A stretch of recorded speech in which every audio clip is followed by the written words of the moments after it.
इनसे पूछा जाए कि कुरान किसने उतारा है तो आगे से फौरी जवाब देंगे रब ने, रब्बुल आलमीन ने।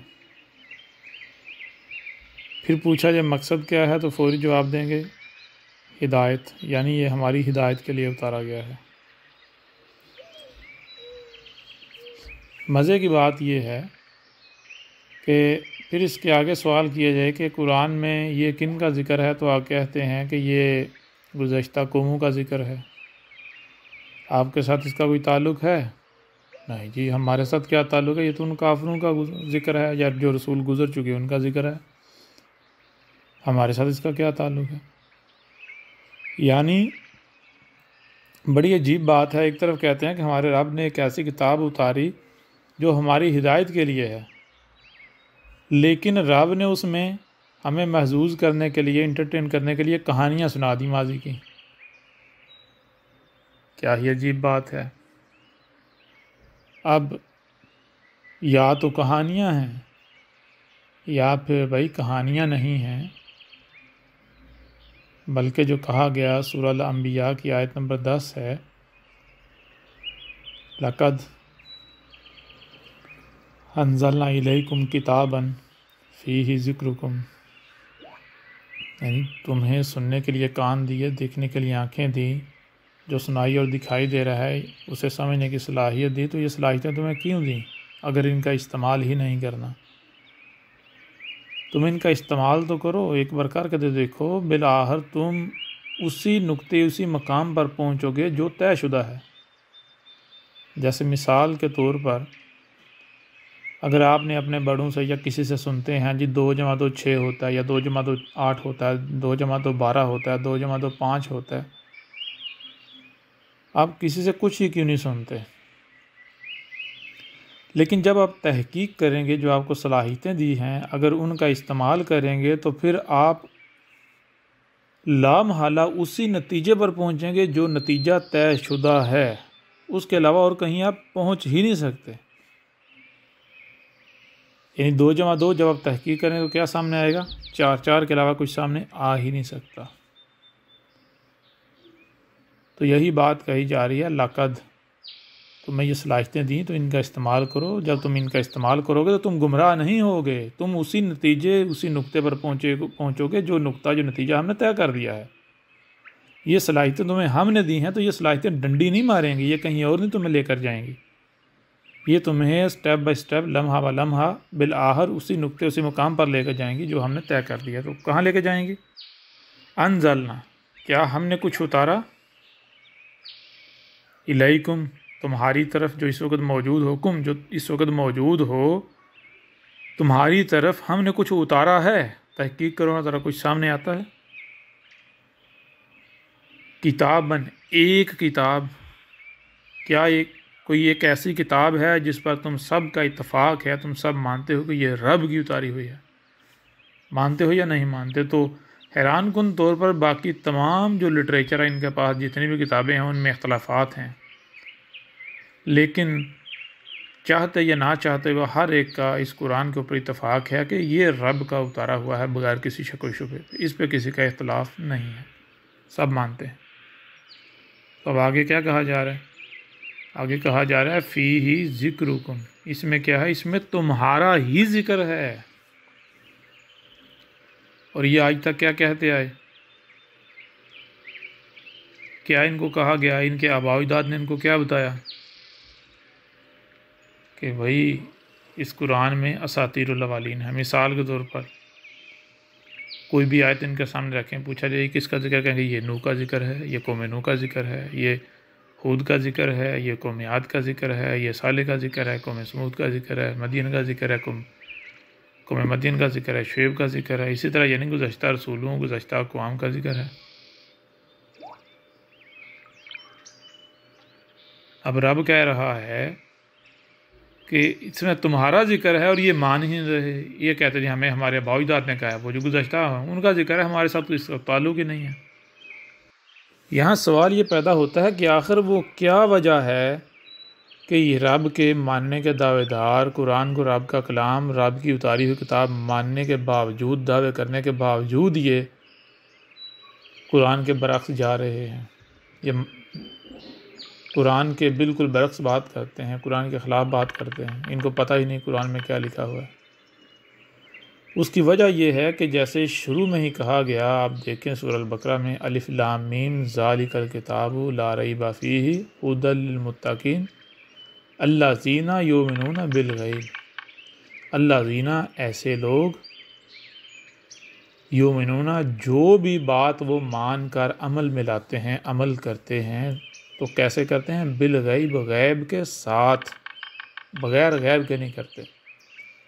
पहली बात तो यह है, ये पहचान बताई जा रही है जो अल-मुत्तकीन हैं उनकी, जो अल-मुत्तकीन हैं वो हैं, वो ऐसा करते हैं कि वो कोई भी बात जब मानते हैं उस पर अमल करते हैं तो उस वक्त तक नहीं मानते, उस वक्त तक अमल नहीं करते जब तक कि गैब को नहीं जान लेते। क्या है गैब? छोटी सी या आसान सी मिसाल से समझ लेते हैं। आप अपनी आँखों से देखते हैं कि ज़मीन चपटी है, ज़मीन साकत है, सूरज जो है वो एक तरफ से तुलू होता है, ऊपर चढ़ता है, कमान की मानिंद सफ़र करता है और फिर दूसरी तरफ जाकर डूब जाता है, गुरूब हो जाता है। अब ये आप अपनी आँखों से देख रहे हैं। ये क्या है? ये है ज़ाहिर। इसका जोड़ा क्या है? गैब। तो अगर आप ये जो ज़ाहिर है इसको मान लेंगे तो मैं आपसे सवाल करता हूँ, क्या ये हक होगा? ये हक है? आज आप किसी से भी सवाल कर लें, पूछें भाई क्या ज़मीन साकत है, क्या ज़मीन चपटी है, क्या सूरज हरकत कर रहा है ज़मीन के गिर्द, ये जो नज़र आ रहा है, तो हर कोई कहेगा नहीं जी, ज़मीन ना ही चपटी है ना ही साकत है, ज़मीन गोल है, जैसी नज़र आती है इसके बिल्कुल बरक्स है, 180 डिग्री बरक्स है। और हरकत भी जो है ये जो नज़र आ रहा है नहीं कर रही, ऐसा नहीं है, हकीकत इसकी 180 डिग्री उल्ट है, बहुत तेज़ी से हर डायरेक्शन में, मल्टी डायरेक्शन में हरकत कर रही है। फिर ये जो सूरज सफ़र करता हुआ नज़र आ रहा है, ये भी जो है हकीकत नहीं, हकीकत इसके 180 डिग्री बरक्स है। हकीकत क्या है? हकीकत जो गैब है, यानी जो छुपी हुई है, वो हकीकत है।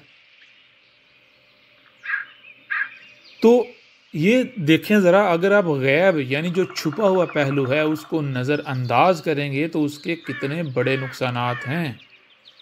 अगर आप ज़ाहिर के पीछे चलेंगे, ज़ाहिर को हक़ मानेंगे, सच मानेंगे, तो उसके नताइज क्या निकलेंगे? कितने भयानक नताइज निकलेंगे कि आप कभी भी हकीकत को नहीं पा सकते।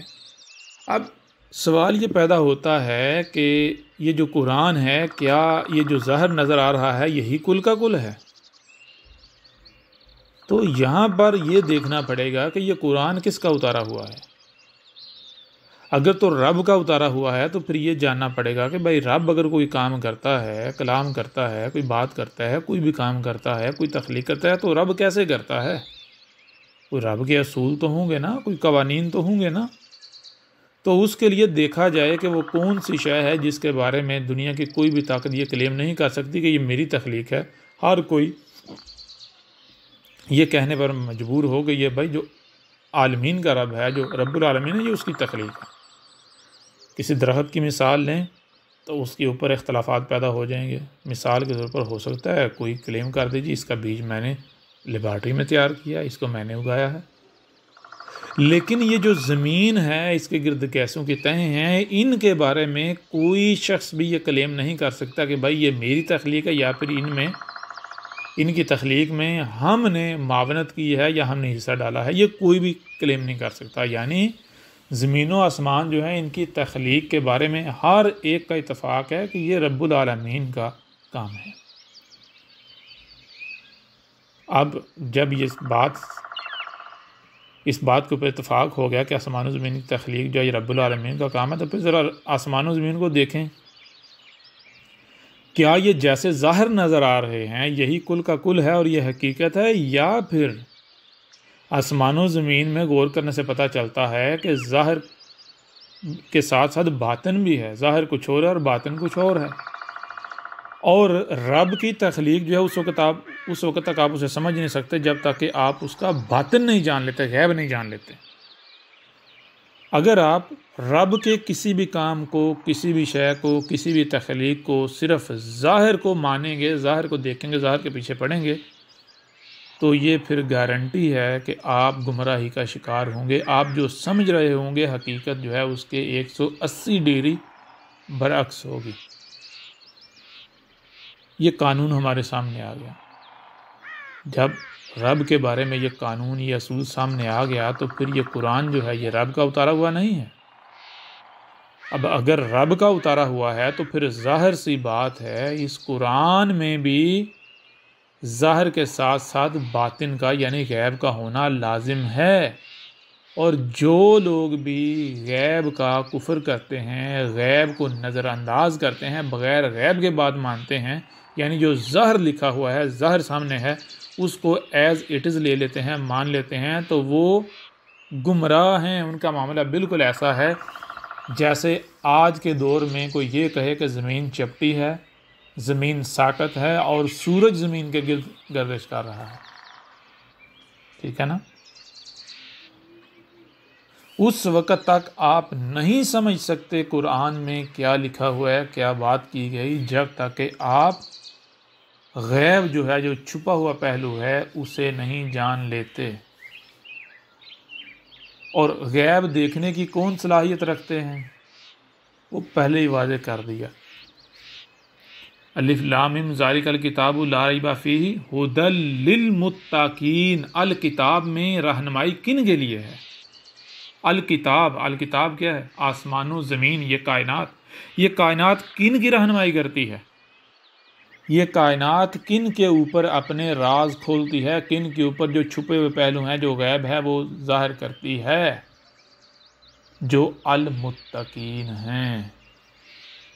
यहाँ भी ये चीज़ ज़हन में रखी जाए कि एक है कायनात का खुद अपने राज वाज़ेह करना, दूसरा है कि ज़बरदस्ती कायनात से कुछ पूछना, ज़बरदस्ती अपनी सलाहियतों का गलत इस्तेमाल करते हुए। मिसाल के तौर पर छोटी सी मिसाल है, एक बंदा है, वो अपनी मर्ज़ी से अगर आपको माल देता है, कोई शय देता है अपनी रज़ा से, अपनी खुशी से, तो ये है उसका देना। अब अगर आप गन पॉइंट के ऊपर बंदूक की नोक पर उससे लेंगे तो ये उसका देना नहीं है, बल्कि आपका छीनना है। तो आप उतना ही छीन पाएंगे जितनी आपके पास ताकत है, जितना आपका इख्तियार है। अपने इख्तियार से बढ़कर आप नहीं छीन पाएंगे, तो वो जो छीनना है वो उसका देना नहीं कहलाएगा और ना ही वो आपका हक कहलाएगा, बल्कि वो आपने डाका मारा होगा। बिल्कुल इसी तरह ये बात करने की ज़रूरत क्यों पेश आई? ये बात करने की ज़रूरत इसलिए पेश आई कि कहीं कोई ये ना समझे कि भाई फिर कायनात आज राज तो साइंसदानों के ऊपर भी खोल रही है। इसका मतलब तो फिर ये हुआ कि साइंसदान जो हैं, साइंटिस्ट जो है, वो मुत्तकीन हैं। नहीं, जो साइंसदान हैं उनके ऊपर कायनात अपने राज नहीं खोल रही, बल्कि ये ज़बरदस्ती छीन रहे हैं, गन पॉइंट पर चीर फाड़ कर रहे हैं कायनात के साथ दुश्मनी कर रहे हैं। कायनात का अपने राज खोलना वो क्या है? कायनात खुद खोले। वो कैसे खोलेगी? जब कोई मुत्तकी बनेगा, जिसमें तकवा आ जाएगा। तकवा क्या? अपनी तराश करके कायनात के साथ जुड़ जाना। कायनात क्या है? फितरत। तो उसने जब आपको वजूद दिया था, किस पर वजूद दिया था? फितरत। तो आप हटे हुए हैं, अब आपने तकवा हासिल करना, यानी अपनी तराश खराश करनी है। तराश खराश करके तो आपने वापस फितरत पर आना है। वो तराश खराश यानी तकवा कैसे होता है? अस्सयाम से। अस्सयाम से तकवा आता है, यानी आपकी तराश खराश होती है, जिसका नतीजा क्या निकलता है? ईद उल फितर। यानी आप जहाँ से फिसले थे वापस पलट कर आप वहीं आ जाते हैं। कहाँ से फिसले थे? फितर से, जिसे फितरत कहते हैं। अल फितर से आप हटे थे, फिसले थे। अस्सयाम करने से आप दोबारा वापस पलट कर अल फितर पर आ जाते हैं। तो जब आप में तकवा आएगा तो फिर ऑटोमेटिकली कायनात अपने राज खोलना शुरू कर देगी, रब अपने राज खोलना शुरू कर देगा। जब रब कायनात जो है वो अपने राज खोलेगी तो फिर आपको कोई दुनिया की कोई ज़बान सीखने की ज़रूरत नहीं है, अरबों की ज़बान सीखने की ज़रूरत नहीं है। आपको खुद बहुत पता चल जाएगा कि इस कुरान में ये जो ज़ाहिर है इसका बातिन क्या है। वो कुरान कायनात जो है वो खुद ब खुद वाज़े कर देगी। ये है। अब गैब किन के ऊपर वाज़े होगा, किन के ऊपर वाज़े हो सकता है? सीधी सी बात है, जो मुत्तकीन है। अब सवाल ये पैदा होता है कि जो मुत्तकी हो उसको अस्सयाम करने की ज़रूरत है? अस्सयाम का मकसद क्या है? तकवा हासिल करना। तो जिसके पास तकवा है उसको स्याम करने की क्या ज़रूरत है? उसके स्याम कैसे होंगे? ये बात क्योंकि ये बात इसलिए की कि जो लोग साल में 1 महीना हर साल शोर मचाते हैं हम स्याम कर, हमारे ऊपर स्याम फ़र्ज़, उनमें तकवा हो सकता है? क्योंकि तकवा तो सयाम के बाद है। तो जो अभी तक सयाम के ऊपर अटके हुए हैं, जिनको अभी तक सयाम का ही नहीं इल्म, जो अभी तक अस्सयाम पर अटके हुए हैं, जिनको यही नहीं इल्म कि अस्सयाम है क्या, तो उनमें तकवा हो सकता है? क्योंकि तकवा तो आता है अस्सयाम से। जब अस्सयाम का ही नहीं इल्म, हर साल अस्सयाम के नाम पर ड्रामे करते हैं, तो तकवा कहाँ से आएगा? तकवा कहाँ से होगा? ज़ाहिर है तकवा तो नहीं होगा, मुत्तकी तो नहीं होंगे। तो जो मुत्तकीन ही नहीं हैं, क्या कायनात उन पर गैब खोलेगी, अपने राज खोलेगी? ये कैसे मुमकिन है? ये वो वजह है जिस वजह से ये गधे के बच्चे, ये मुसलमाटे और बाकी जितने मज़ाहब हैं, ये ख्वाहिशात की तबाह में इस कदर गुमराहियों का शिकार हो चुके हुए हैं। इनको पता ही नहीं कि ये क्या लिखा है, ये कुरान में क्या लिखा हुआ है, क्या बात की जा रही है। ये वही दिन रात रट्टे लगा रहे हैं जिस पर इन्होंने अपने आबाओ अजदाद को पाया। जैसे कि हमने वीडियो में बात की कि अगर आपसे आपकी ख्वाहिश पूछी जाए, यानी सबसे पहले तो बात है आपको ये पूछा जाए कि दुनिया में कितने किस्म के लोग हैं, कितने इकसाम के, तो आप कहेंगे 2 इकसाम के। एक किस्म वो जिनको कुरान, जिनको रब सालिहीन कहता है, करार देता है, और दूसरी किस्म के वो लोग जिनको कुरान मुफसिदीन, शयातीन करार देता है। यानी एक किस्म उन लोगों की जिन पर इनाम किया गया, और दूसरी किस्म उन लोगों की जो रब के गज़ब का शिकार हुए। अब अगर आपसे ये सवाल किया जाए कि आप अपना शुमार किन में चाहते हैं, तो आप क्या जवाब देंगे? लामहाला आपका यही जवाब होगा कि भाई हम अपना शुमार चाहते हैं जो सालिहीन हैं, जिन पर रब ने अपना इनाम किया। ठीक है जी, बिल्कुल ठीक है, आपकी ये चाहत है, ज़बरदस्त चाहत है। लेकिन यहाँ सवाल ये पैदा होता है कि जो रब के गज़ब का शिकार हुए, क्या वो लोग अपनी ज़िंदगियों में ये कहते थे कि हम रब के गज़ब का शिकार होना चाहते हैं? क्या उनकी ये चाहत थी? कुरान से पूछा जाए, रब से पूछा जाए, या थोड़ी सी भी अकल का इस्तेमाल किया जाए, तो कोई शख्स भी ये नहीं कहता था, या ये नहीं कहता, किसी एक ने भी ये नहीं कहा जी मैं रब के गज़ब का शिकार होना चाहता हूँ, यानी मैं बीमारियों का, मुसीबतों का, तकलीफ़ों का, हलाकतों का शिकार होना चाहता हूँ, निशानी बिरत बनना चाहता हूँ। किसी का भी ये कहना नहीं था, किसी की भी चाहत नहीं थी। उन तमाम के तमाम लोगों की भी यही चाहत थी कि हम उन लोगों में से हों, रब हमारा उनमें हमारा शुमार करे जिन पर उसने इनाम किया है, ना कि उनमें हमारा शुमार करे जिन पर रब का गज़ब भड़का, जो मग़ज़ूब है। लेकिन क्या उनकी लाख चाहत के बावजूद रब ने उनको सालिहीन में शुमार किया? जब रब ने अपना फ़ैसला सुनाया है, उन्हें तारीख़ का हिस्सा बना दिया है, तो क्या रब ने उनको उनकी चाहत के मुताबिक नतीजा दिया, नतीजा फराहम किया? क्या रब ने उनकी ख्वाहिश का एहतराम किया कि उनकी जी ये चाहत थी, ये ख्वाहिश थी, लिहाजा उनको सालिहीन में शुमार कर दिया जाए उनकी चाहत ख्वाहिश के मुताबिक?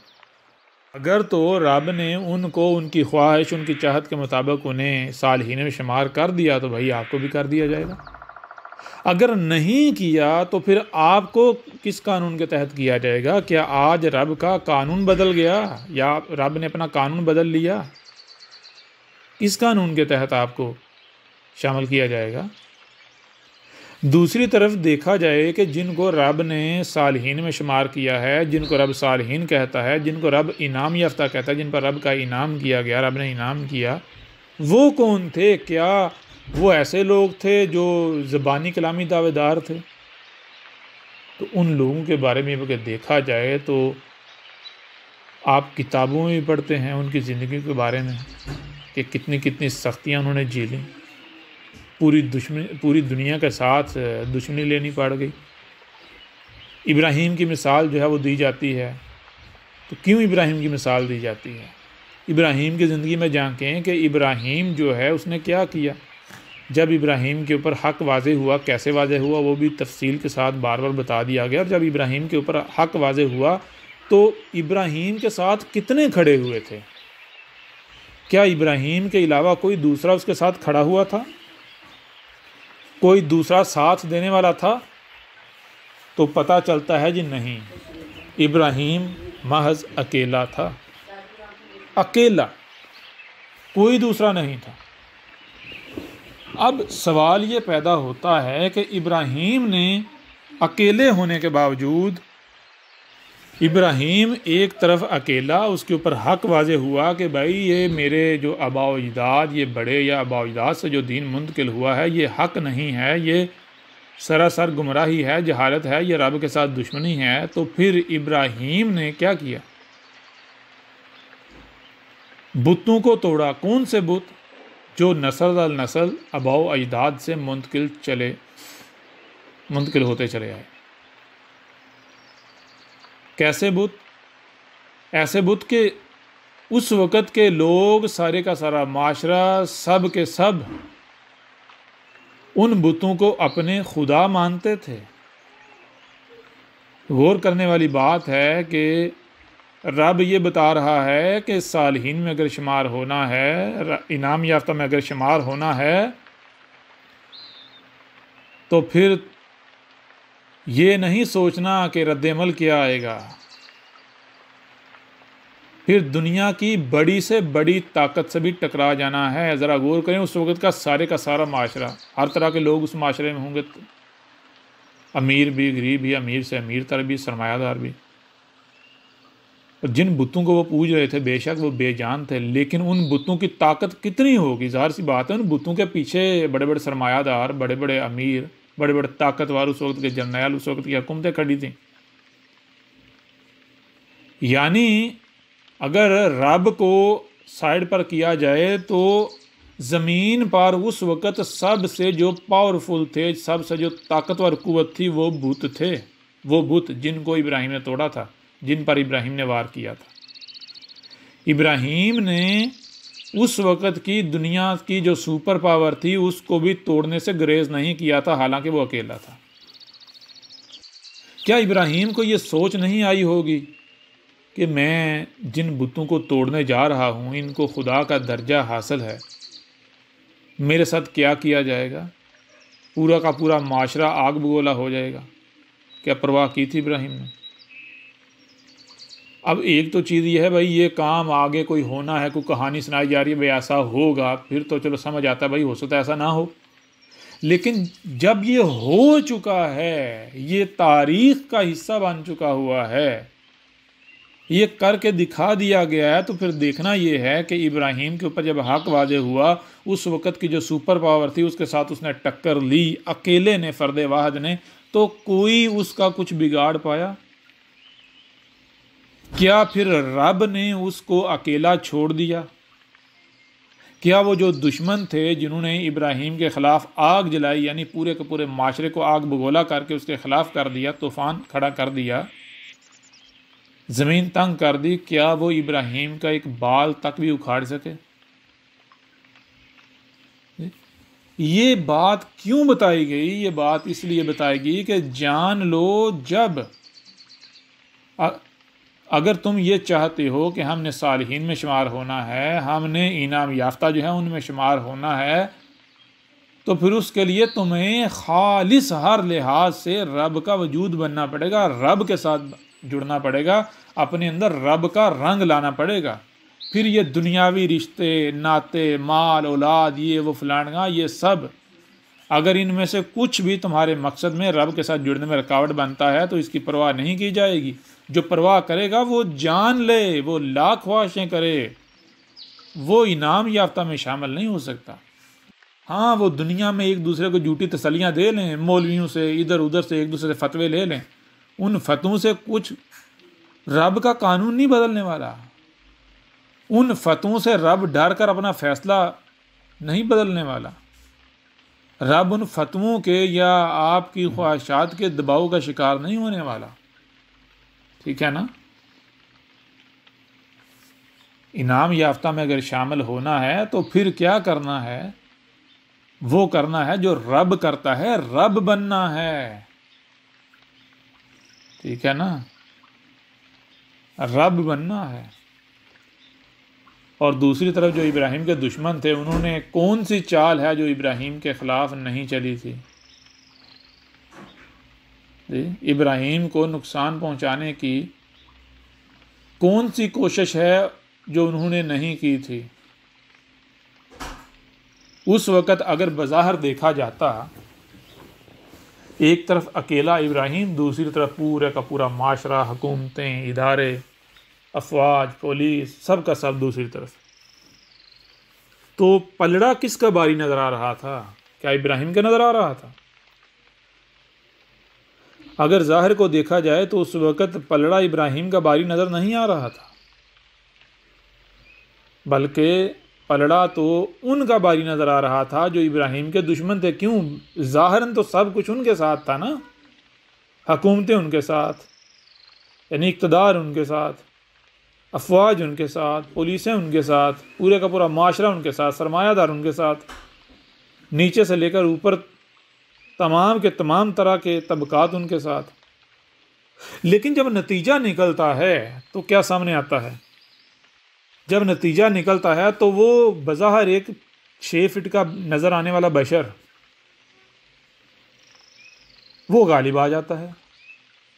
कैसे गालिब आ जाता है? इस तरह गालिब आ जाता है क्योंकि हर कोई यही समझ रहा था कि जैसे हम हैं, ये हमारी ही तरह का एक बशर है, हमारी ही तरह खाता है, यानी हमारी ही तरह पैदा हुआ, हमारी ही तरह पला बड़ा, हमारी ही तरह खाता है, हमारी तरह पीता है, खाने पीने का मोहताज, यानी हमारी ही तरह का तो है, ये हमारा क्या उखाड़ लेगा?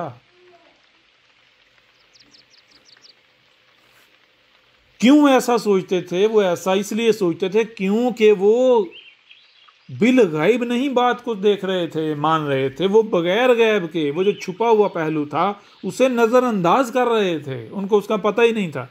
अगर वो छुपे हुए पहलू को देखते तो उनको फिर नज़र आता, ये जिसे हम 5-6 फीट का बशर समझ रहे हैं, ये महज 5-6 फीट का बशर नहीं है, ये रब का वजूद है,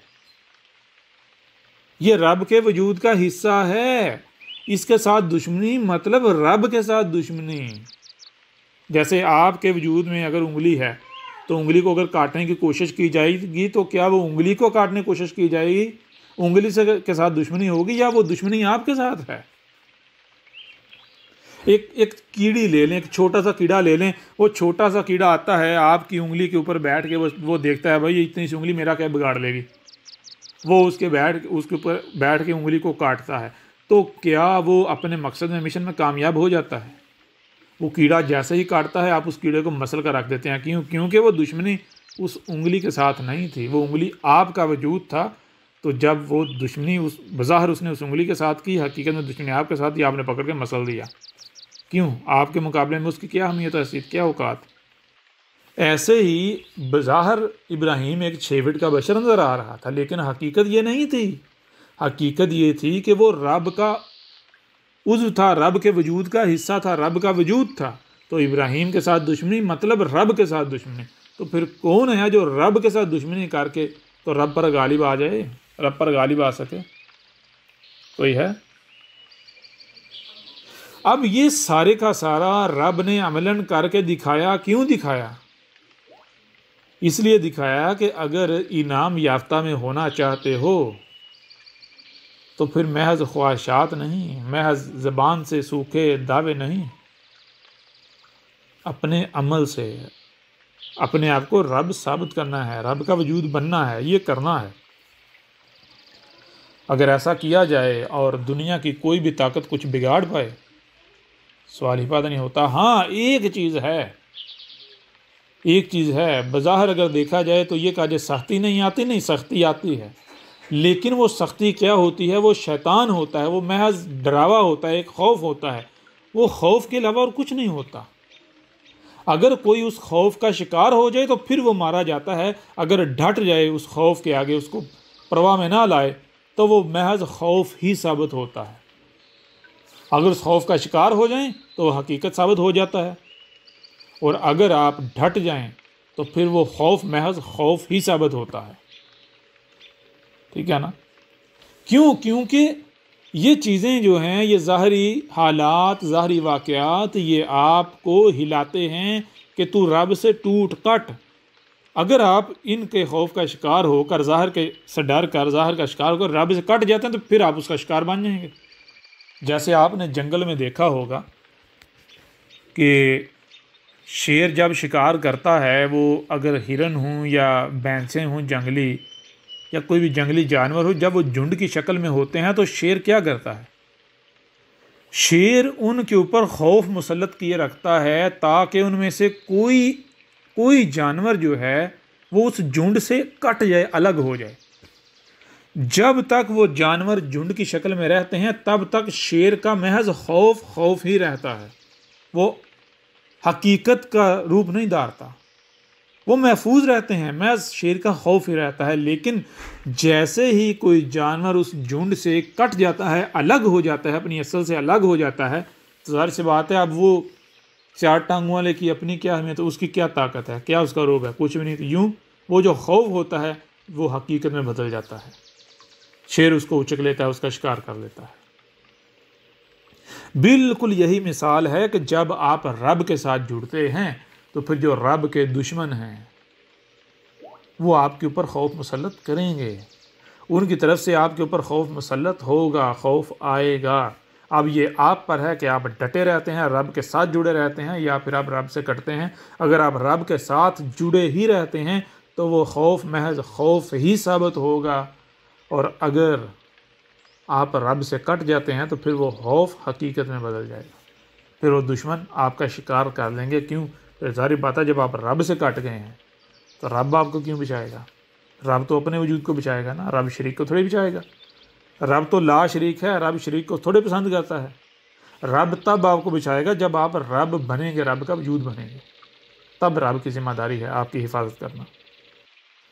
और ये होता है कि दावे बड़े बड़े किए जाते हैं, लेकिन जैसे ही कोई ऐसा इम्तिहान आता है, कोई ऐसा फितना आता है, इम्तिहान आता है, तो बजाय ये कि अब रब के साथ जुड़े रहें, डट जाएं, उस खौफ का मुकाबला करें, फौरी से अपनी मनसूबाबंदियाँ शुरू हो जाती हैं तरह तरह की। जब अपनी मनसूबाबंदियाँ की जाती हैं, इसका मतलब क्या है? आपने अपनी मनसूबाबंदियाँ करना, अमली तौर पर यह ऐलान होता है कि आपको अपने रब पर कोई भरोसा ही नहीं, कोई एतमाद ही नहीं, कोई यकीन ही नहीं। आपको अपने रब पर ही यकीन नहीं कि वो आपको बचाएगा या वो आपको बचा सकता है, इसलिए आप अपनी मनसूबाबंदियाँ करना शुरू हो गए। यूँ आप अपनी मनसूबाबंदियों के नाम पर यह ऐलान करते हैं कि भाई मैं अपना बंदोबस्त खुद करूँगा, मुझे रब पर कोई भरोसा नहीं है, अगर रब पर रहूँगा तो मारा जाऊँगा, ये हो जाएगा, वो हो जाएगा। लिहाजा जब अपनी मनसूबाबंदियाँ करते हैं तो नतीजा क्या निकलता है? ज़ाहिर बात है, फिर वो खौफ हकीकत में ना बदले, ये कैसे हो सकता है? उसने तो फिर हकीकत में बदलना है। क्यों? क्योंकि फिर वो जो खौफ आपके ऊपर मुसल्लत था वो बड़ा या आप अकेले बढ़े, आप रब से कट गए। अब आप वाक़ईतन 6 फुटे 5-6 फुटे सामने 2 टंगे रह गए, तो अब आप 2 टंगे उसका मुकाबला कर लेंगे? एक ग्रोह का, एक झुंड का जो आपसे बढ़कर ताकतवर हैं, जो आपसे बढ़कर ताकत रखता है, फिर आप उसका मुकाबला कर पाएंगे? सवाल ही पैदा नहीं होता। फिर दोनों ताकतों का आपस में जो है वो मुकाबला है, एक तरफ आप हैं अकेले, दूसरी तरफ आपके दुश्मन है। फिर जिसके पास जितना इख्तियार होगा, जितनी ताकत होगी, उतनी ज़रबें लगाएगा, चोटें लगाएगा, उतना एक दूसरे का नुकसान करेंगे। ये है। तो इब्राहीम ने क्या किया था? क्या इब्राहीम ने उस वक़्त कोई अपनी मनसूबाबंदी की थी? इब्राहीम ये भी तो सोच सकता था ना कि मैं रात के अंधेरे में बुत तोड़ के भाग जाऊंगा, इनके हाथ नहीं आऊँगा, ये भी तो सोच सकता था। कोई ऐसे मनसूबाबंदी कर सकता था, लेकिन क्या इब्राहीम ने मनसूबाबंदी ऐसे की? नहीं की। बज़ाहिर इब्राहिम उनके हत्थे चढ़ गया। बुत तोड़ने के बाद इब्राहिम एक तरफ पूरे का पूरा माशरा बोला है, दूसरा इब्राहिम उनके हत्थे चढ़ गया, लेकिन क्या वो नुकसान पहुंचा पाए? नहीं। रब ने वहां से निकाल लिया। रब ने उस आग को जो इब्राहिम के खिलाफ जलाई गई थी, वो पूरे का पूरा माशरा जो आग बोला हुआ था, उस आग को ठंडी कर दिया उस वक़्त, और इब्राहिम को वहां से निकाल लिया। इस तरह बंदा साले बनता है, साले साबित होता है। फिर ऐसे होते हैं जो इनाम याफ्ता होते हैं। सारी बातें इनाम याफ्ता क्यों ना हो? इनाम का मतलब क्या है? इनाम नाम से है। नाम किसे कहते हैं? किसी अरबी को पूछ लें भाई नाम किसे कहते हैं, तो ना वो आपको जवाब देगा नाम कहते हैं जिसे आप उर्दू में हाँ कहते हैं, इंग्लिश में यस कहते हैं। हाँ या यस का मतलब क्या होता है? हाँ या यस का मतलब ये होता है कि आपको अगर कोई काम कहा जाता है तो आप आगे से इनकार नहीं कहें हाँ मैं करता हूँ, हाँ मैं मानता हूँ। यानी अगर आपको कुछ करने का कहा जाता है तो आप आगे से इनकार नहीं करें, हाँ करें। तो इनाम का मतलब है कि जो आपका रब आपको कहता है अगर आप वही करते हैं, आगे से हाँ करते हैं, तो फिर उसका बदला क्या आएगा? उसका फिर बदला जो रब ने तय किया वो आएगा। क्या बदला? रब क्या है? अल अजीज़ है। फिर आप अल अजीज़ ना बने। रब क्या है? अल मालिक है। अब रब का वजूद बने, रब जो कहे आप हाँ करें, अपनी मनसूबाबंदी करने के बजाय हाँ करें, तो आपको मालिक ना बनाया जाए, कैसे हो सकता है? फिर आपका मालिक बनना कदर में है, तयशुदा है। दुनिया की कोई ताकत फिर आपको मालिक बनने से नहीं रोक सकती। बेशक पूरी दुनिया को आप एक 2 टांगों वाले 6 फीटे बशर नज़र आ रहे हैं और दुनिया देखती है कि भाई ये 6 फीटा क्या कर लेगा, इसके मुकाबले में तो बड़ी बड़ी हुकूमतें हैं, इसको तो कोई मुंह भी नहीं लगाता, तो ये क्या होगा? ये वही बात ज़ाहिर, ये ऐसी बात करने वाले वो होंगे जो मुशरिक होंगे, जो गैब का कुफर करने वाले होंगे। भाई बात करने से पहले गैब जान लो। फिर इसके अलावा एक और चीज़ कि इब्राहिम जब उसके ऊपर हक वाज़े हुआ, वो डटा, तो उसके बाद फिर क्या, जब उसके साथ दुश्मनी की गई तो उसने क्या किया? इब्राहिम को अगर गालियां दी गई तो इब्राहिम ने को बदला लेने का सोचा। इब्राहिम को इल्ज़ामात से नवाजा गया, उसके ऊपर बहतानात लगाए गए, गालियां दी गई, उसको कत्ल करने की कोशिश की गई, उसके साथ दुश्मनी की गई, तो क्या इब्राहिम ने बदला लेने की कुछ सोचा, कोई मनसूबाबंदी की? तो पता चलता है नहीं, बल्कि आगे से इब्राहिम का रद्द-ए-अमल क्या था? इन्ना सलाती, यानी ये जो कुछ भी मेरे साथ हो रहा है, क्यों हो रहा है इसमें कोई शक नहीं, ये मेरी सलात की वजह से हो रहा है। जो जिम्मेदारी मैं पूरी कर रहा हूं, इस जिम्मेदारी की वजह से मेरे साथ दुश्मनी की जा रही है। अगर मैं ये जिम्मेदारी अदा ना करूं, सलात कायम ना करूं, तो मेरे साथ ये किया जाएगा। लोग मेरे साथ दुश्मनी करेंगे, मेरे खिलाफ आग जलाई जाएगी, मेरे ऊपर इल्ज़ामात लगेंगे, बहतानात लगेंगे, मुझे गालियां दी जाएंगी। नहीं।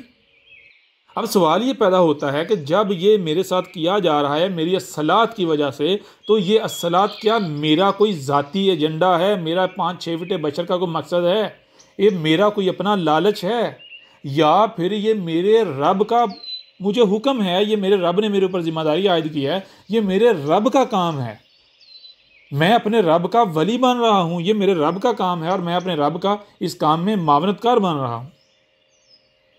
तो ये दुश्मनी मेरे साथ नहीं है, ये दुश्मनी मेरे रब के साथ है। इसी वजह से फिर आगे कहा, क्या कहा? इन्ना सलाती व नुसुकी लिल्लाही। नुसुक किसे कहते हैं? वही बात कि जब आपके साथ दुश्मनी की जा रही है, दुश्मनी क्यों की जा रही है? रब के काम की वजह से ना। आप रब का काम करें जिस वजह से दुश्मनी की जा रही है, तो ये दुश्मनी आपके साथ नहीं, ये दुश्मनी रब के साथ है। मैं क्या करूँगा? मैं सब्र करूँगा, बर्दाश्त करूँगा। बदला किसने लेना है? जिसके साथ दुश्मनी की जा रही है वो लेगा बदला। तो फिर क्या रब ने बदला नहीं लिया था? क्या रब बदला नहीं लेता? क्या रब से बेहतर कोई बदला ले सकता है?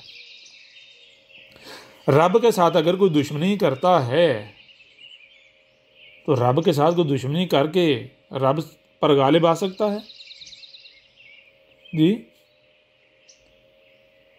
फिर एक और चीज़, वो चीज़ ये कि अब इब्राहीम का जिक्र क्यों किया? इब्राहीम का जिक्र इसलिए किया, देखो भाई तुम सब की चाहत है कि हमारा उनमें शुमार हो जो इनाम याफ्ता है।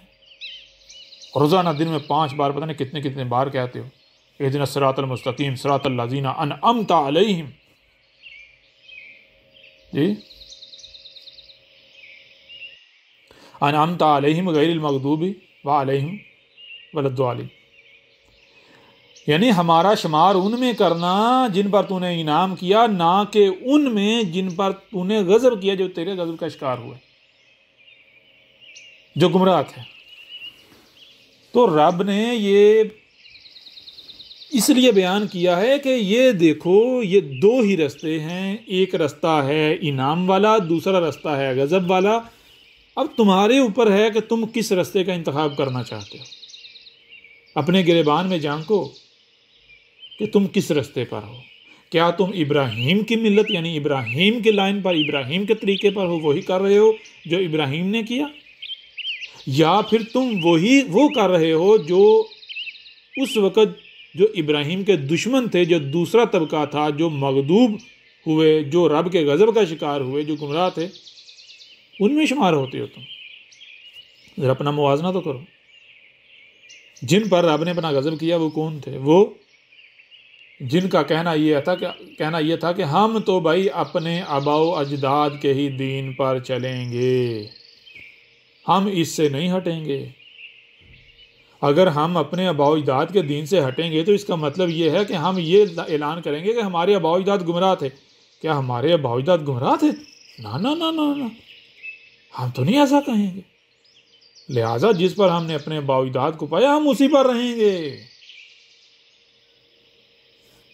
कुरान वाज़े कर रहा है, रब वाज़े कर रहा है कि जो लोग भी ये कहते हैं हम उसी पर चलेंगे जिस पर हमने अपने आबाओ अजदाद को पाया, तो जान लो यही तो वो लोग हैं जो रब के गज़ब का शिकार होते हैं, जिनके लिए कदम में फैसला है मगदूब। ये हैं ज़ालिमीन, गुमराह। ये रब ने अपना फैसला सुना दिया। अब हर कोई अपने गिरबान में जाके किस तबके में बिलोंग करते हैं, किस तबके से बिलोंग करते हैं, सब वाज़े हो जाएगा। फिर चीज़ ये है कि रब एक और बात बता रहा है। वो बात ये बता रहा है कि जब दुनिया में गुमराहियां होती हैं तो जो शख्स सबसे पहले ये स्टेज पाता है वो कौन होता है? वो इब्राहीम होता है। क्यों इब्राहीम होता है? क्योंकि जब होती ही ज़लाल मुबीन हैं, तब सिर्फ और सिर्फ रब ही है जो उस वक़्त बातिल का मुकाबला कर सके। रब के अलावा कोई नहीं कर सकता मुकाबला बातिल का। इब्राहीम कोई इंसान थोड़ी था, इब्राहीम तो रब का लाया होता, रब खुद आया था, रब खुद आया था। इस वजह से कहा कि इब्राहीम को तुम्हारे लिए इमाम बना दिया। इसका मतलब क्या है? इसका मतलब ये है कि जब ज़लालिम मुबीन होती हैं उस वक़्त जो शख्स ये किरदार अदा करता है, जान लो वो तुम्हारा इमाम है। क्यों? इमाम किसे कहते हैं? लीडर को, रहनुमा को। क्यों? क्योंकि जब ज़लालिम मुबीन होती हैं उस वक़्त रब के अलावा कोई दूसरा बातिल का मुकाबला कर ही नहीं सकता। बातिल के सामने कोई डट ही नहीं सकता, जो चाहे कर ले। क्यों? क्योंकि वो अपनी ख्वाहिशात के बीच में इत्बा कर बैठता है, तो उसको मसले तो फलां फलां के नाम पर पीछे हटना पड़ता है। यूं ऐसी सूरत में वो बातिल का शिकार हो जाता है। इसलिए रब खुद आता है और रब आकर बताता है कि किस तरह तुम बातिल के आगे डट सकते हो। रब आकर खुद डट कर दिखाता है। इसलिए रब ऐसे शख्स को इमाम करार देता है, क्योंकि रब खुद होता है ना, तो रब के अलावा किसी को रहनुमाई का हक हासिल है? रब के अलावा कोई इमामत कर सकता है? रहनुमाई लीडरी कर सकता है? सवाल ही पैदा नहीं होता। यही इब्राहीम के बाद मूसा ने किया था। मूसा की सूरत में रब आया था, तो मूसा इमाम बना था या नहीं? उस वक़्त के लोगों का, बनी इस्राएल का इमाम। यही फिर बाद में ईसा इब्न मरियम की सूरत में रब ने करके दिखाया, तो ईसा इब्न मरियम फिर इमाम बना था या नहीं? यही फिर उसके बाद मोहम्मद ने कर दिखाया। मोहम्मद को फिर रब ने इमाम साबित किया या नहीं? कोई कितना ही मुखलस क्यों ना हो, लेकिन वो बीच में अपनी ख्वाहिशात की इत्बा करे, तो फिर वो रब का वादा उसके लिए नहीं है, फिर वो इमाम साबित नहीं होता, वो इमाम नहीं बनता, फिर रब उसका साथ नहीं देता, वो फिर जिल्लत और रसवाई का सामना करना पड़ता है, वो भी निशान इबरत बन जाता है। बहरहाल आज फिर वो वक़्त, तो अगर तो आज इस वक़्त में कोई और नहीं है तो भाई दरवाज़ा खुला है, उठो बन जाओ। सबसे पहला कौन बनेगा? बनेगा तो वही जो रब खुद आया होगा। तो जिसको यकीन है कि भाई ये मैं रब का लाया हुआ हूँ, रब की मनसूबाबंदी से, जो पीछे से रब की मनसूबाबंदी है कदर में की हुई, तो मुझे फिर टॉप पर सबसे आगे आना चाहिए। और अगर नहीं, और दूसरी बात कि वक़्त का इब्राहीम जो है वो सामने आ चुका हुआ है, किसी के कहने की बात नहीं है जी फलां कहता है, नहीं। देखो भाई, एक तरफ इब्राहीम को रखो, दूसरी तरफ इसको रखो, कोई फ़र्क नज़र आता है? राई बराबर भी फ़र्क नज़र आता है?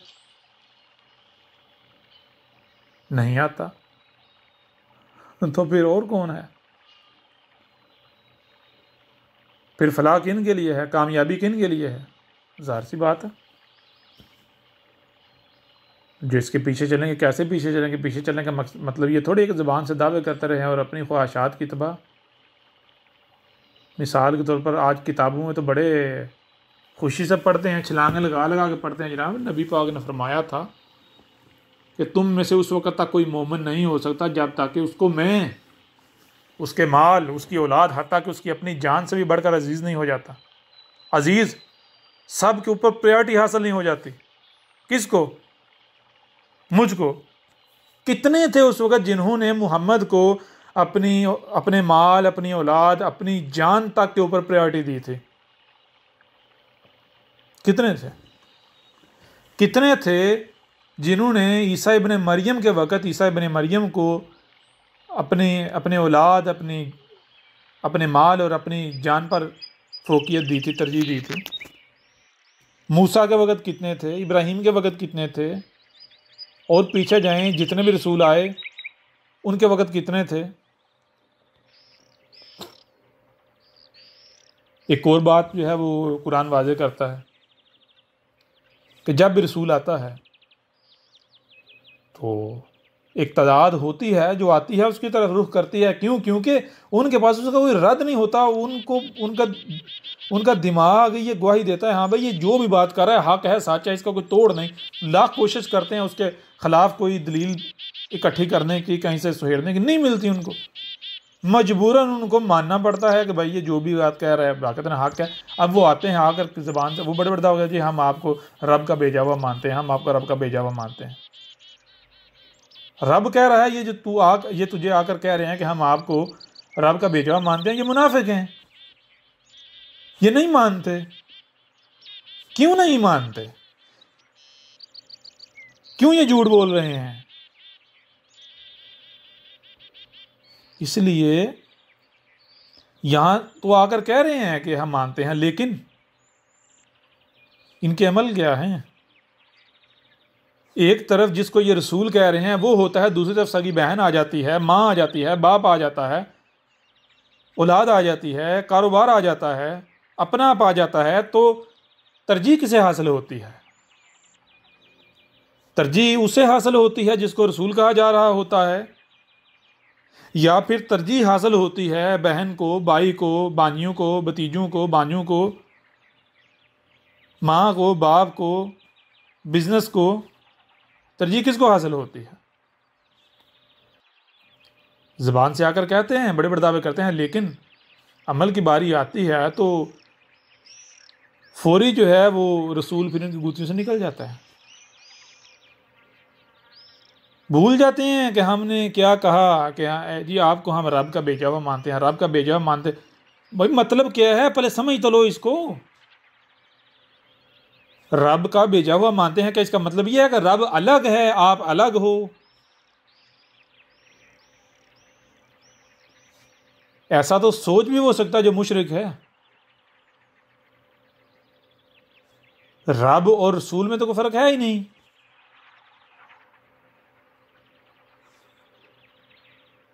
बिल्कुल ऐसे ही है जैसे आपका वजूद है, आपके वजूद में ज़बान है या हाथ है या कोई उज़्व है, तो क्या ज़बान अलग है और आप अलग हैं?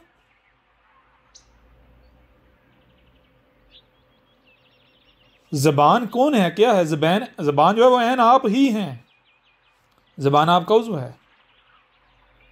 ज़बान अगर कुछ कहेगी तो वो बात मानी जाएगी, तो वो बात आपकी मानी जाएगी। अगर ज़बान जो कहेगी वो इनकार किया जाएगा, ज़बान के आगे अगर सरेंडर किया जाए तो सरेंडर आपके आगे किया जाएगा। ज़बान का इनकार किया जाएगा तो वो इनकार आपका किया जाएगा, कुफर आपका किया जाएगा। ज़बान ये थोड़ी कि आप अलग हैं और ज़बान अलग है। ऐसे ही अगर कहते हैं कि हम आपको रब का भेजा हुआ मानते हैं, तो उसका मतलब ये थोड़ा ही है कि आप इसको वही बात के जैसे मुशरिक कहते हैं ये तो हमारी ही मसल बशर है। ये तो रसूल ने भी आगे से कहा, हर रसूल कहता है, हर रसूल ने कहा। हाँ, इसमें कोई शक नहीं।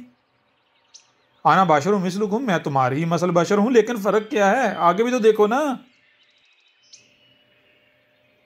मेरी तरफ वही की जा रही है। मेरी तरफ वही की जाएगा मतलब क्या है?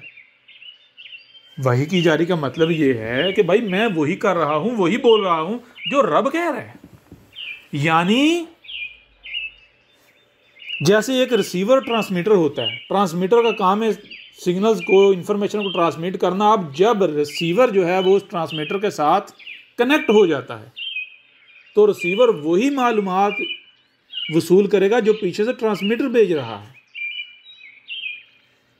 रिसीवर कोई अलग बात नहीं करेगा, अलग बात को कैच नहीं करेगा, अलग कोई ऐसा डाटा नहीं आगे देगा कि जो पीछे से कहीं यानी कि किसी ट्रांसमीटर के अलावा कहीं और से या खुद जनरेट कर रहा। नहीं भाई, हाँ इसमें कोई शक नहीं। मैंने कब कहा कि मैं तुम्हारी मसल बशर नहीं हूँ? मैं तुम्हारी मसल बशर हूँ, यानी हाँ मेरी भी दो टांगें हैं, यानी मैं भी तुम्हारी ही तरह पैदा हुआ, तुम्हारी ही तरह पला बड़ा, तुम्हारी ही तरह खाता हूँ, पीता हूँ, बीवी हैं, बच्चे हैं, चलता हूँ, बाज़ारों में जाता हूँ, जो ज़रूरत की अशिया हैं वो ख़रीदता हूँ, उठता हूँ, बैठता हूँ, भूख लगती है, प्यास लगती है, मौसम मेरे ऊपर असरअंदाज होते हैं। मैंने कब इनकार किया? लेकिन मुझ में और तुम में फ़र्क ये है कि तुम रब के शरीक बने हुए हो, मैं रब का वजूद हूँ, ऐन वजूद हूँ। मेरा एक एक अमल, मेरा बोलना, मेरा सुनना, सारे का सारा क्या है? रब का अमल है, रब का बोलना है। ये है तुम में मुझ में फ़र्क। लिहाजा अगर ज़ाहिर देखोगे तो मैं तुम्हारी मसल बशर हूँ, लेकिन अगर बातिन को देखोगे तो मैं रब का वजूद हूँ, ऐन रब खुद मेरी सूरत में तुम्हारे सामने मौजूद है। लिहाजा जिनके अंदर राई बराबर भी खबासत होती है और वो अपनी खबासत दूर नहीं करते, अपने अंदर गंदगी को नहीं निकालते अपने अंदर से, तो उनका मामला क्या होता है? उनके अंदर बार बार यही चीज़ आएगी, भाई मैं अपने आप को इसके आगे झुका दूं, मैं उम्र में बड़ा, मेरे पास माल ज़्यादा, मैं ये, मैं वो, मैं फलाना, मैं डंगा। क्यों? क्योंकि भाई रसूल जो है वो जब आता है, रब लेकर आता है। कैसे लेकर आता है? रब ने रसूल को उस वक़्त के हर शख्स के लिए हुज्जत बनाना होता है, तो हुज्जत तो तभी बन सकता है जब कोई भी ये ना कह सके अगर ये मेरी तरह होता और फिर ये ऐसा बनता तो आप मुझसे पूछ सकते थे। रसूल हर एक के लिए हुज्जत बन ही तब सकता है जब रसूल को बिल्कुल ज़ीरो से नीचे से लाया जाए, सबसे नीचे से, ताकि कोई भी शख्स ये ना कह सके, कोई भी फर्द वो हुआ गरीब से गरीब तर हो, कमज़ोर से कमज़ोर तर हो, या फिर अमीर से अमीर, ताकतवर से ताकतवर तर हो, कोई भी ये ना कह सके कि अगर ये इस मकाम पर होता, अगर ये मेरे जैसा होता तो फिर ये ऐसा बनता, तो फिर मुझसे सवाल किया था भाई तू क्यों नहीं बना। ये चीज़ है कि जब रसूल दावत दे रहा होता है, हक खोल खोल कर वाजे कर रहा होता है, तो उस वक़्त रसूल को वो यानी वो पिछली स्टेजेस होती हैं, कमज़ोरी वाली स्टेजेस होती हैं। वो रब ने बज़ाहिर अपने आप को कमज़ोर पेश किया हुआ होता है। वो सूरत इम्तिहान होती है, वो सूरत, वो ज़रा पता लगता है भाई ये 2%, ये इसकी कोई वैल्यू नहीं, इसकी कोई अहमियत नहीं, ये क्या कर लेगा, ये क्या बिगाड़ लेगा। यानी हर एक को यही नज़र आता है कि भाई हम इससे बेहतर हैं। तो ये चीज़ फिर ज़ाहिर सी बात है अंदर अकड़ तो पैदा करवाती है, भाई मैं खुद को इसके आगे झुका दूँ, ये कैसे मुमकिन है, मैं को झुका दूँ।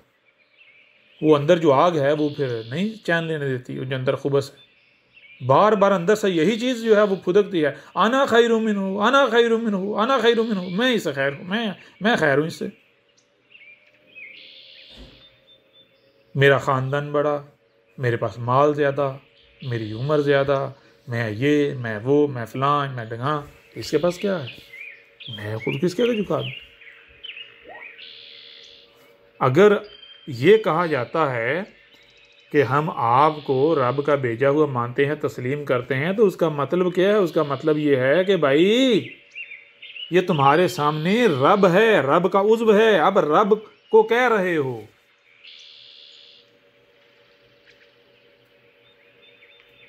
तो फिर रब से बड़ा कौन है? रब से बढ़कर किसको तरजीह हासिल हो सकती है? ज़बान से इकरार करके कि आप रब, हम मानते हैं रब के रसूल हो, अमल से फिर जाना। ज़बान से इकरार का मतलब क्या है? रब के रसूल का मतलब क्या है? आप रब हो, आप रब का ये पार्ट हो। रब आपकी सूरत में अपने इस उज़्व के ज़रिए हमारी रहनुमाई के लिए सामने आया है हमारे। तो फिर रब को किसी भी शय के ऊपर फ़ौक़ियत हासिल हो सकती, तरजीह हासिल हो सकती किसी भी लिहाज से?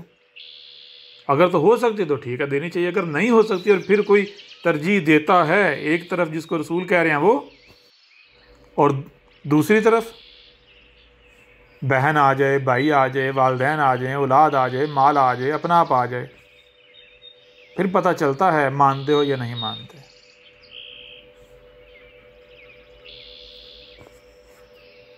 और इब्राहीम को देख लें, उससे पहले देख लें या बाद में देख लें, मूसा के वक़्त, ईसा इब्न मरियम के वक़्त, मुहम्मद के वक़्त,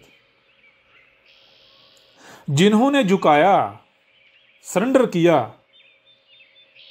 कुरान ने ये तो नहीं कहा भाई मूसा के आगे झुका दिया था, रब के आगे झुकाया था।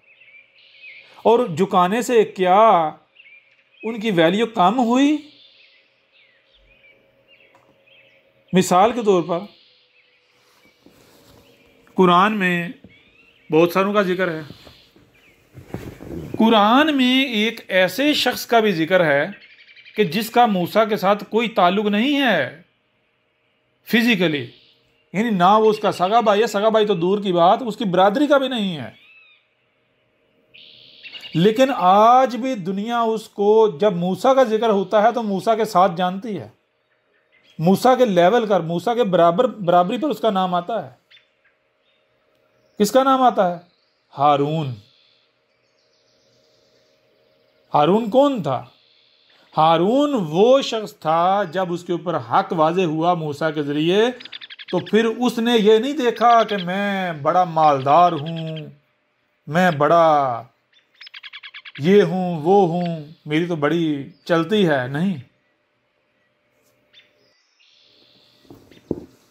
उस वक़्त हारून जो है, अगर ज़ाहरी तौर पर देखा जाता, एक तरफ हारून को रखा जाता, एक तरफ मूसा को रखा जाता, तो लोग हारून को कहते थे कि तू पागल है, तूने किसके आगे अपने आप को झुकाया हुआ है, किसकी मान रहा है? जो 2 टके है, तू इतने अल्लाह बड़े ख़ानदान से ताल्लुक़ रखने वाला, इतना अमीर, इतना मालदार शख्स, तू क्या पागल बेवकूफ़ हुआ है कि उसके आगे जो 2 टके का है, जिसके पास कुछ भी नहीं, उसकी मान रहा है, उसके आगे झुकाया हुआ अपने आप को मुकम्मल, जो वो कहता है वही तू करता है, तू आगे उफ भी नहीं करता। आज दुनिया उसी हारून को कैसे जानती है? हर कोई एक तरफ ये मानता है कि मूसा की माँ ने मूसा को कत्ल होने से बचाने के लिए एक संदूक में डालकर पानी में बहा दिया, और दूसरी तरफ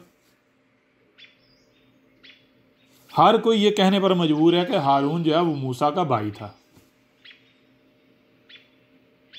यानी एक तरफ मानते हैं मूसा अकेला भाई था, दूसरी तरफ खुद अपनी ज़बानों से इकरार कर रहे हैं कि हारून मूसा का भाई था। यानी इस तरह रब ने मकाम दिया हारून को। क्यों झुकाया उसने? तो झुकाया किसके आगे झुकाया? लोग कहते थे कि तू 5-6 फीट के आगे झुका रहा है, जिसकी कोई वैल्यू नहीं, कोई हैसियत नहीं, जो खुद भूखा नंगा है। लेकिन हारून जो उसने झुकाया था, तो उसने ज़ाहिर नहीं देखा था, उसने बातिन देखा था। दुनिया ज़ाहिर देख रही थी, उसने बातिन देखा था, गैब देखा था। ये है जब गैब के साथ अमल किया जाता है। इस तरह इनाम याफ्ता जो है उनमें शामिल हुआ जाता है। ये हैं हक़ाइक़। और पहले भी कई बार बताया, क्या कुरान में असातिरुल अवालीन है? नहीं जी, कुरान में असातिरुल अवालीन नहीं है। क्या है? आज वाज़ेह हो गया कि सूरह अल-अंबिया की आयत नंबर 10 को सामने रखा जाए तो उसमें लिखा हुआ है लक़द अंज़लना इलैकुम किताबन फ़ीही ज़िक्रुकुम। तुम्हारी तरफ ये जो किताब उतारी है, इसमें तुम्हारा जिक्र है। अब अगर इसमें हमारा जिक्र है तो फिर कुरान क्या बता रहा है? कुरान तो सारा बता रहा है कि भाई जान लो तुम में रसूल आएगा। नूह की मसल, हूद की मसल, साले की मसल, शुएब की मसल, इब्राहिम की मसल, मूसा ईसा इब्न मरियम की मसल, रसूल आएगा। उन सब की मसल आएगा रसूल। ऐसा रसूल आएगा जो उसको तुम अगर मूसा के साथ कंपेयर करोगे, तुम्हें उसमें मूसा भी नजर आएगा। अगर तुम उसको कंपेयर करोगे ईसा इब्न मरियम के साथ, तुम्हें उसमें ईसा इब्न मरियम भी नजर आएगा। अगर तुम उसको इब्राहिम के साथ कंपेयर करोगे, इब्राहिम भी नजर आएगा।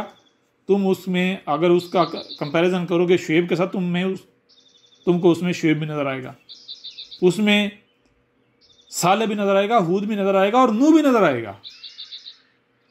इतनी क्वालिटीज होने के बावजूद भी, इतना वाज़े होने के बावजूद भी अगर तुमने कुफर किया तो तुम किस कदर बदबख्त होगे? पहली बात। दूसरी बात, वो आएगा तो क्या कहेगा, वो भी वाज़े कर दिया। तीसरी बात कि वो आएगा जब हक खोल कर वाज़े किया करेगा, उसका कुफर कज़ब किया जाएगा, मानने वाले होंगे बहुत थोड़े होंगे, तो फिर क्या किया जाएगा? ऐन उसी तरह जिस तरह गुज़श्ता जो रसूल हैं जिनका जिक्र किया गया, उनको और उनकी दावत को मानने वालों को बचा लिया गया और कुफर कज़ब करने वालों को सफासे से मिटा दिया गया, निशान इबरत बना दिया गया और बाद में ज़मीन का वारस बनाया गया मोमिनीन को, जिनको बचाया गया था। ऐन उसी तरह किया जाएगा, बिल्कुल वैसे किया जाएगा। आएगा, हक खुल खुल करवाजे करेगा, और जो उसको पहचान लेंगे, ज़बान से नहीं अमल से, तो उन साथ देंगे। तो क्या किया जाएगा फिर? ये वाज़े कर दिया गया सूरह यूनुस में भी, कुरान में जगह जगह पर। तो फिर जान लो, ये हमने कदर में कर दिया है रसूल को, और जो उसके साथ होंगे उनको बचाना, और जो कुफ्र व कज़ब करने वाले हैं उनको सफ़ा हस्ती से मिटाना, ये हमने कदर में कर दिया है। और जिनको बचाया जाएगा रसूल और उसके साथियों, उनको बाद में ज़मीन का वारिस बनाना, ये हमने कदर में कर दिया। क्यों? क्योंकि रसूल तो रब खुद आता है ना, रब खुद होता है। रब क्या है? हक। तो हक क्या अपना शरीक बर्दाश्त करता है? सवाल ही पैदा नहीं होता। रब क्या है? अल मालिक। जब रब बशीर सूरत में खुद सामने आ जाए तो फिर रब मालिक नहीं बनेगा? रब शरीक बर्दाश्त करेगा अपना? जो रब के शरीक हैं वो मालिक जो है बने बैठे रहेंगे? ये कैसे हो सकता है? रब आए और रब का शरीक किसी भी सूरत में कायम रह सके, बातिल कायम रह सकते, सवाल पैदा नहीं हो सकता। नूह के वक्त किसी ने नहीं सोचा था कि ये जो तहजीब है ये मिटने वाली है। उन्हें जब आकर हाथ खोल खोल कर वाजे किया तो उस वक्त के लोग कहते थे ये दो टंगा पागल हो गया है, ये दो टंगा, इसकी ना कोई अहमियत ना हैसियत, इसको कोई जानता नहीं है। और ये देखो दावे क्या कर रहा है। इतनी बड़ी तहजीब, इतनी बड़ी बड़ी हुकूमतें, इतनी ताकत, इतनी पावर हुकूमतें, इतनी आवाम, क्या ये सब मगलूब हो जाएंगे और ये अकेला गालिब आ जाएगा? क्या ये इक़्तिदार खत्म हो जाएंगे? ये कैसे हो सकता है? ये तहजीब मिट जाए? कैसे मिट जाएगी ये तहजीब? इस तहजीब को कैसे ज़वाल है? ये पागल है, मजनून है, जाहिल है, ये है, वो है। लेकिन क्या जो उस वक्त इंसानी आंखें देख रही थी वो सच साबित हुआ? जो उनको लग रहा था ऐसी तहजीब चलती रहेगी और ये नूह कुछ नहीं बिगाड़ पाएगा हमारा, इसने क्या कर लेना। इसी तरह उसके बाद देखें, हूद के वक़्त देखें, साले के वक़्त देखें, शुएब के वक़्त देखें, इब्राहिम के वक़्त देखें, मूसा के वक़्त देखें, ईसा इब्न मरियम के वक़्त देखें, मोहम्मद के वक़्त देखें, क्या हुआ? हर बार एक ही फर्द उठा, सबसे नीचे से उठा। क्यों? क्योंकि वो रब खुद था ना, तो रब का को मुकाबला कर सकता है। अब जब रब खुद आ जाए, कोई अगर रब को नहीं पहचानता, अगर कोई नहीं जानता, कोई ज़ाहिर के पीछे पड़ता है तो उसे तो अपने जैसा बशर नजर आएगा, सारी बात है। अब अपने जैसे बशर को कंपेयर करेगा हुकूमतों के साथ, उस वक्त की ताकतों के साथ, तो नजर आएगा ये तो इनके मुकाबले में कुछ भी नहीं है, इसका साथ देना तो बेवकूफ़ी है। लेकिन जिन्होंने गैब को देखा तो क्या नजर आया? भाई ये हमारे ही जैसा बशर नहीं है।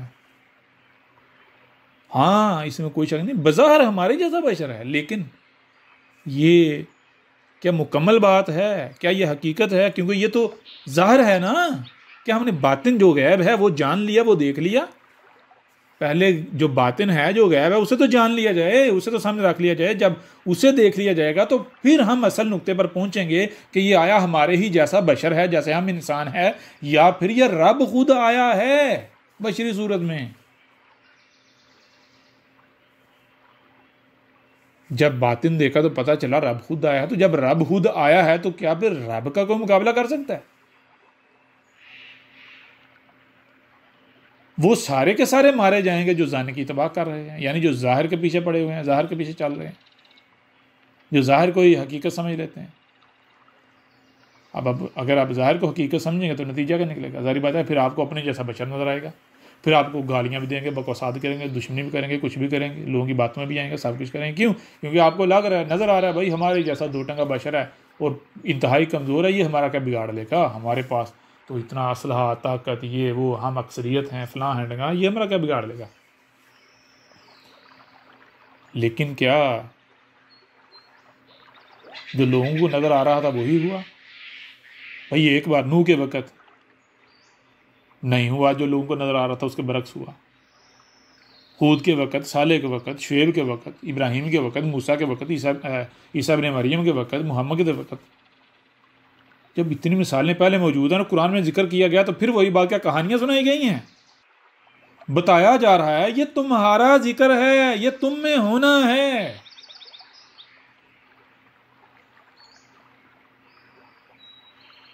आज जो होना है उसको इतने पहलू से सामने रख दिया, इसके बावजूद भी अगर कोई हलाकत का सौदा करेगा तो उससे बड़ा कोई बदबख्त हो सकता है?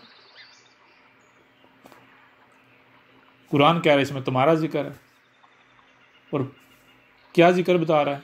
देखो ये होना है, ये होना है, तुम्हें ये होना, तुम्हें ये होना, तुम्हें ये होना, तुम्हें ये होना है। एक पहलू से नहीं, 7-8 पहलू से बता दिया, फिर भी किसी को समझ ना आए, नज़र ना आए, तो ये तो फिर रब अपना फैसला सुनाएगा। कोई वक़्त थम थोड़ा ही जाना है ना, तो वक़्त थम जाना है कि जी रब अपना फैसला नहीं सुनाएगा। रब ने अपना फैसला सुना कर रहना। पता चल जाएगा भाई फिर ये कज़ाब है। या फिर जैसे पहले वाले इनके अबाउजाद रट्टे लगाते थे, कज़ाब है कज़ाब है कज़ाब है कज़ाब है, तो रट्टे साबित हुए थे, सच साबित हुए थे। अगर उनके रट्टे सच साबित हो गए थे तो इनके भी हो जाएंगे। रब ने अपना फैसला सुना कर रहे हैं ना।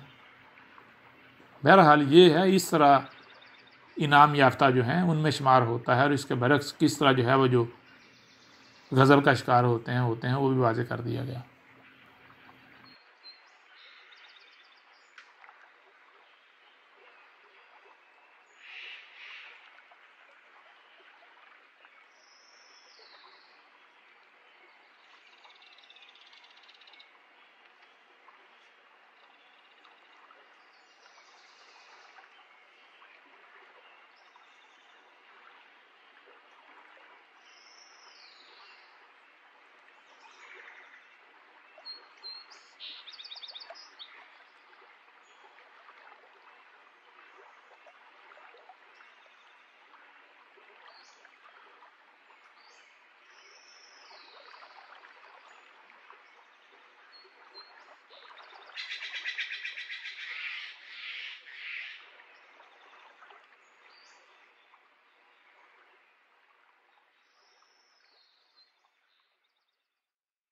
अहमद ईसा कौन है?